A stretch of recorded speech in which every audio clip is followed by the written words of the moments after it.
France के लोगों को राष्ट्रीय दिवस के लिए बहुत बहुत शुभकामनाएं भी देता हूं। मुझे खुशी है कि इस अवसर की शोभा और गरिमा बढ़ाने के लिए भारत की तीनों सेनाओं की टुकड़ियों ने भाग लिया।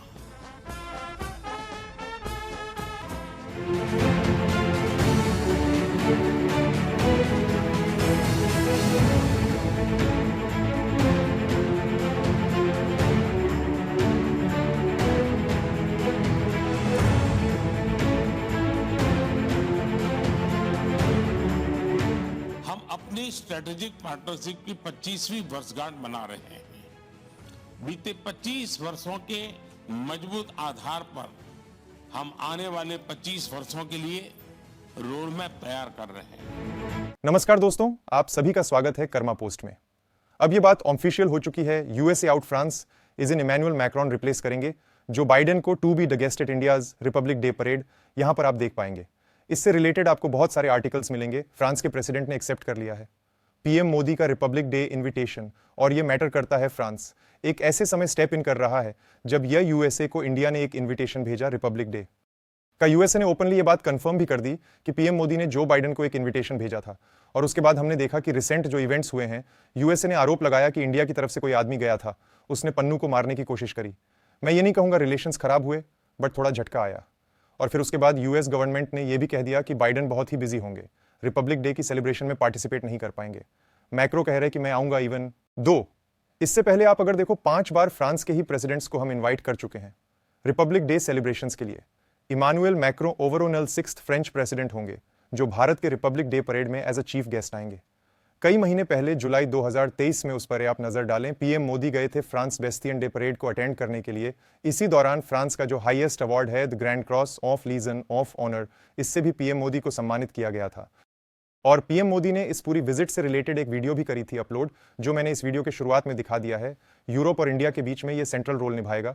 जिस लेवल का ट्रस्ट इंडिया और फ्रांस में देखता हूं ना कि तीसरे कंट्री को सपोर्ट करना है, अगर वेपन्स के मामले में, डिफेंस के मामले में, तो इंडिया और फ्रांस के बीच में ये एक अंडरस्टैंडिंग है कि हाँ, इस कंट्री को हम मिलकर सपोर्ट करेंगे और कल को एक दूसरे को बैक भी करेंगे। ये आप कह लीजिए यूएसए में आज भी बहुत सारे लोग हैं जो इंडिया यूएस रिलेशंस को सैबोटाज करना चाहते हैं। फॉर एग्जाम्पल, रिसेंटली आपने देखा होगा पन्नू केस को लेकर कई यूएसए में जो पार्लियामेंटेरियंस हैं उन्होंने ये लिख दिया कि भारत के साथ हमारे रिलेशंस खराब हो जाएंगे पन्नू केस की वजह से, जबकि बाद में दोनों कंट्रीज की सरकार ने यह बात कही है कि ऑल टुगेदर रिलेशंस खराब नहीं हो रहे। हाँ, मगर इंडिया में कई लोगों ने इस बात पर सवाल उठाए कि यूएस कनाडा की ये कैसी पॉलिसी है कि जो फोर्सेस सबमिट कर दी है 5,000 करोड़ के आसपास की ये डील होगी। अगर ये इस पर कुछ साइन हो जाता है या बातचीत होती है, जब इनुअल मैक्रोन इंडिया में आएंगे, एक गेम चेंजर होगा दोनों कंट्रीज के लिए। दोनों कंट्रीज के रिलेशंस को एक बड़ा बूस्ट मिलेगा।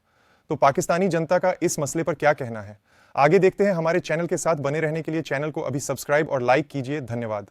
दो चार चीजें बहुत जरूरी हुई हैं जिन पे बातें करनी बहुत जरूरी है, आपके देखने वालों को बताना बहुत जरूरी है। अमेरिका के अंदर एक टर्मोइल है, जिस तरह डेवलपिंग कंट्रीज में होता है उस तरह का टर्मोइल यहाँ है। वो उसकी तफसील बल्कि बात करते हैं उस पर कि वो जो 10 मुल्कों का इत्तेहाद इंडिया ने, भारत ने जो ज्वाइन नहीं किया है, उन्होंने उसका रिजल्ट क्या निकाला है। उन्होंने एडन यमन में अपने आईएसएस कोची और आईएसएस कलकत्ता को वहां भेज दिया। अमेरिका को वो भी पसंद नहीं है। वो कहते हैं कि भारत जो है वो Bharat is behaving like a super power. वो कहते हैं हमारे ये तो भाई खुद अपने मसले खुद ही हल कर रहे हैं, हमारे पीछे नहीं आ रहे, हमारी टीम में नहीं आते, तो खुद ही लीड करना शुरू हो गए। तो ये सारी चीजें उन्हें चुभती तकलीफ होती। देखिए, कोई भी इनकी जगह हो तो तकलीफ हो। खुद की इकोनॉमी, खुद बैंक्रप्सी पे पहुंचे में, उधर उनकी जो है वो इकोनॉमी वो 7.8% पे चल रही है, तो तकलीफ तो है ना। गोरा किस तरह बर्दाश्त करेगा भाई। जहां हमारे दादे पोते, जो इनके दादे परदादे जो थे ईस्ट इंडिया कंपनी वाले, मोदी साहब ने बहुत बदला लिया है। वो कहां गए थे सबसे पहले? सूरत में गए थे 16वीं सदी में, 1600 में सूरत गुजरात में गए थे। मोदी साहब आपने बड़े सही तरीके से इनको काबू किया। तो वो बर्दाश्त तो नहीं होता ना भाई। ईस्ट इंडिया कंपनी जो थी, हम जाते थे पूरे मुल्क के ऊपर, अब इतनी हुकूमत की है, अब वो लोग आंखें दिखाते हैं। ऋषि सोनक साहब भी भारतीय हैं, यहां सारी कंपनियां ये तो हथियार फेंक चुके हैं, क्योंकि इस वक्त इनसे तो अमेरिका नहीं चल रहा है। इसको तो भारतीय इस वक्त जो बच्चे इंडियन इंस्टीट्यूट ऑफ टेक्नोलॉजी के पढ़े हैं वो चला रहे हैं अमेरिका को। वो बर्दाश्त तो नहीं होता ना सर। अब तो जो डिफरेंट स्टेट्स हैं भारत की, वो भी इकोनॉमी में बहुत आगे बढ़ने लगी है। अभी यूपी की खबर आई थी कि यूपी में जो है उनकी भी बहुत ज्यादा वो लोग आगे बढ़े हैं अपनी इकोनॉमी को लेकर, यानी स्टेट्स जो हैं वो अब अलग अलग आगे बढ़े हैं। तो इस तरह से तो सिर्फ फोकस उनका इकोनॉमी। आरजू वहां की मैंने देखा है, सबसे अच्छी बात जो है उनकी, भारतीय स्टेटें एक दूसरे के साथ कंपीट करती हैं बिजनेस में। परफॉर्म करती हैं। वो उनके बच्चे लंदन में तो नहीं ना भाई, वो लूट मार का कारोबार तो आपका है ना, उनका तो नहीं है। वो तो उनकी तो प्राइड है। उनकी तरक्की का सीक्रेट ये है कि वो नेशनलिस्ट हो चुके हैं। वो कहते हैं हम भारतीय हैं, हम भारत को आगे लेके जाएंगे। और सर सादे हैं, मतलब वो लोग काफी सिंपल तरीके से रहते हैं। हमारे यहाँ तो ज्यादा सा पैसा है, कोई मर्सिडीज से नीचे उतरता ही नहीं। भाई आप तो फिर आपके तो कहने क्या है। मैं तो अक्सर अभी भी वो अपने मेजर गुरु वारिया साहब ने जो एक वीडियो बनाई थी, वो काश पाकिस्तान के कॉलेजों में दिखाई जाए, स्कूलों में दिखाई जाए, जो उन्होंने जनरल क्या नाम उनका था, रिपन जी, वो उनके जो आर्मी चीफ थे, विपिन, हाँ जनरल विपिन, उनके गेट पे खड़े होके अंदर गए और उन्होंने कहा कि ना सिर्फ ये आर्मी जनरल है, इनके वालिद भी आर्मी जनरल थे, इनके जो पिता थे वो भी आर्मी जनरल थे। फिर ड्राइंग रूम में जाके बैठे।